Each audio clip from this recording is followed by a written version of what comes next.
What bad weather? I don't even know what you're talking about. Ice storm coming to Dallas. We're going to Dallas.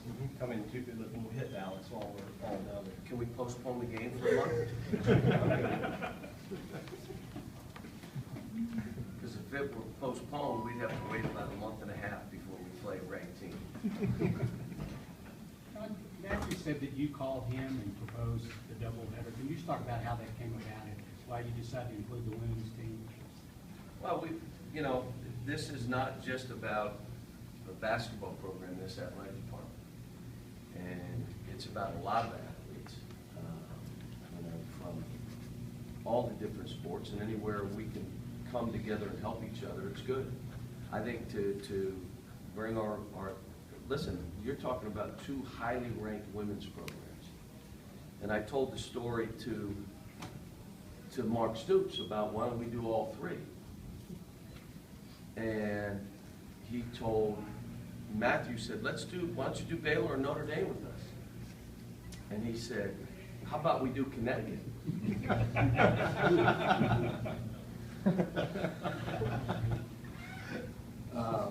But no, this should be a good trip. Both programs, we're following each other. We're trying to help each other. I stop in his office. He stops in my office. I stop in his practice. He stops in my practice. The job he's done here in the environment of Tennessee, being, and all of a sudden you're getting overwhelmed by this stuff, and now all of a sudden you're the team that's overwhelming. It's great. The football teams play local at the end of the year now. You get that triple header worked out? When do they play them?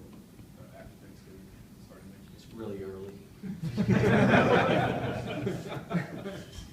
John, their game, Baylor's game against Syracuse, they controlled most of that game. What did you make out of that one? What did you see there? The games I've seen, they're really long, they're really athletic, they're a talented team. They play both man and zone. Their zone is really effective. My feel is they'll play us 95% zone. They play it different ways, but they're like us. They're so long that you're not getting the looks you think you'll get in that thing. But the good news is just about every team has played a zone. And the one thing I want to tell you, there's a cohesiveness to play in this game. And against man-to-man, we don't seem to be as cohesive as we do against zone. And I don't, my answer to you would be because you have to pass it against zone. You can't just come down and make a play. You got to pass the ball, move it inside, kick it out, drive it, do it. And all of a sudden, we become a cohesive team. So I really don't care that people play a zone. That's fine. It makes us come together. And it also showed me on our offense, we got to pass the ball a little bit more. Now, there's a difference in transition you go, but, in half-court offense, we got to pass it some. Cal Julius said he's always been double triple team, but in high school it's different kinds of defenders. How's he adjusting to just bigger guys, double triple? The only thing I said, quit trying to be perfect. You're trying to act like you should make every play. Just stop. Just play harder than the other guy. Just worry about that. Don't worry about anything else.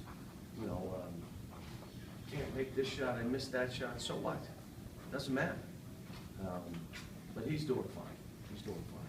You mentioned that Brooklyn, you thought he was getting roughed up a little bit. Has he done a good job maintaining his composure?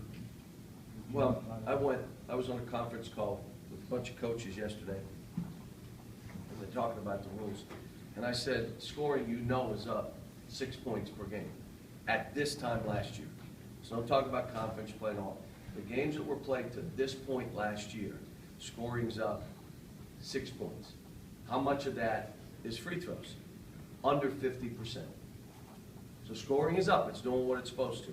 The absolute head and shoulders by the guy, contact is a foul on the defense. I raise the ball and you're not standing there 2-footed, it's a block. Okay? How about another absolute? If you throw it in the post and the man moves the ball to shoot and you come down, it's an automatic foul. Why not add that? If he's holding it and you grab it out of his hand, it's okay. He goes to score and you come down, automatic. Now, when I told the coaches, one chuckled, and I said, I am being self-serving now. But I think it eliminates me or anybody else worrying about, did you hit his arm? Did he grab him? Did he grab instead of hit? It eliminates it. So anything we can take out of the officials' hands and make it out, it's an absolute, you just call it. They now get rated, and it's very simple. That's an absolute. Why didn't you call that? Well, I thought, whoa, whoa, whoa, you don't have to think.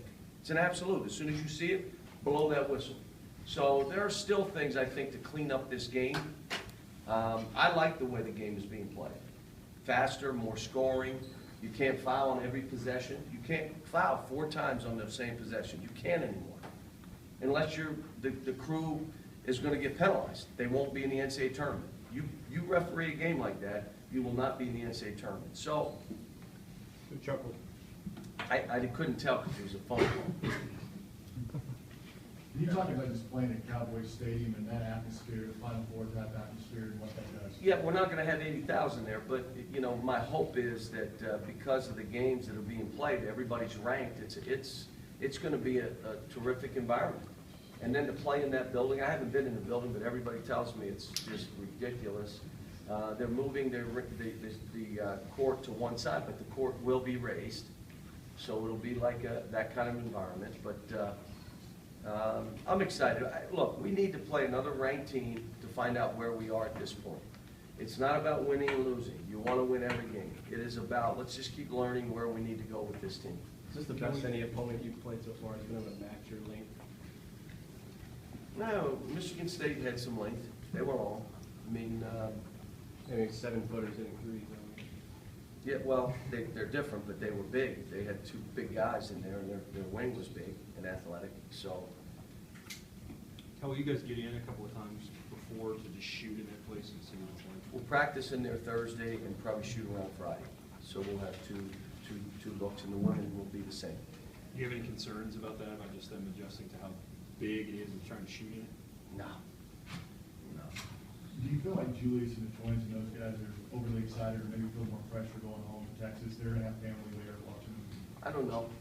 We haven't talked about it yet. We're so focused on us right now, we haven't talked Baylor at all. How concerned are you about John Hood at this point? What's his status? Well, you know, again, because I was there when it happened, and he practiced later, but he had headaches.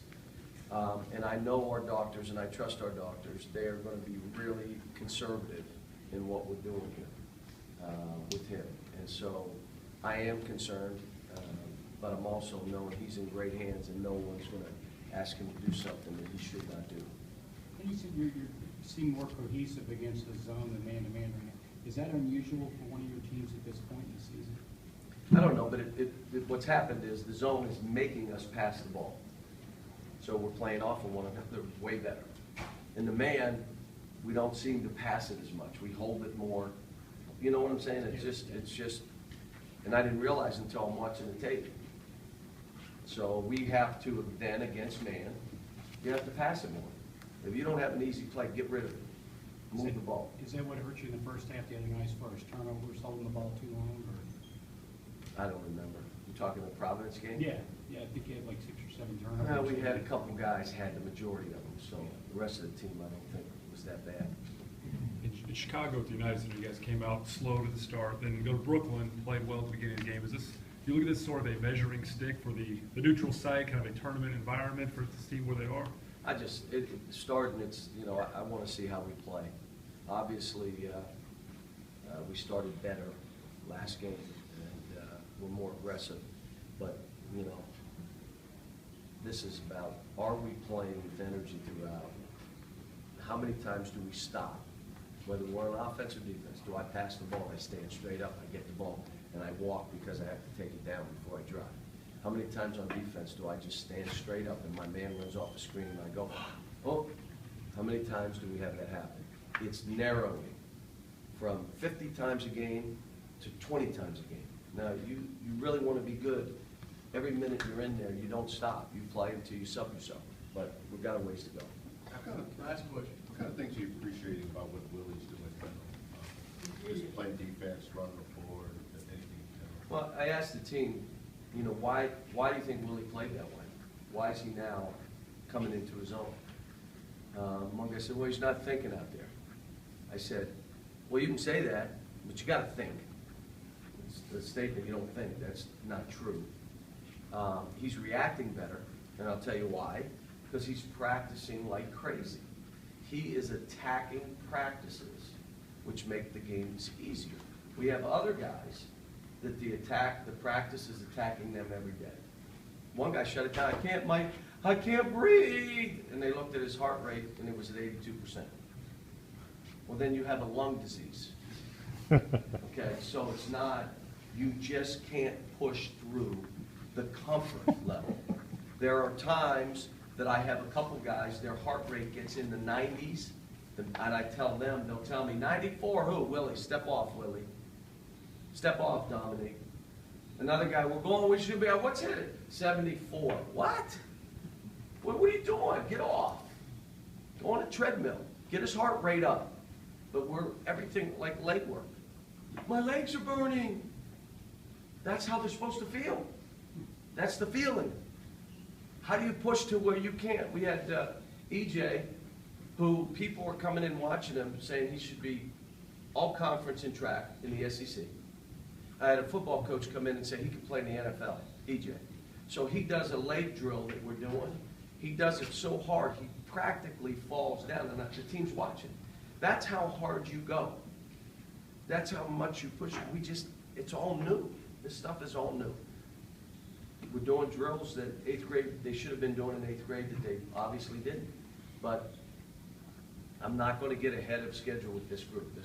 We are what we are right now. What kind of things will he do It's just, whatever it is, the last part of every drill, he's going like he's no tomorrow. Versus other guys looking at the clock trying to get through the drill. There's a difference. You finish the drill, the hardest part is those last 7, 8 seconds. And the other guy's looking at the clock. Did I get through the clock, Well, you're not going to get better. What got you here won't get you there. You've got to change. And so some guys are changing, Willie's changing. Other guys are not. And it's until they accept they got to change, they won't. But all in all, I've been really pleased. I'm dragging this team faster than they need to go, yet taking some things back to the very elementary things that they needed to be doing when they got here. Thanks, folks.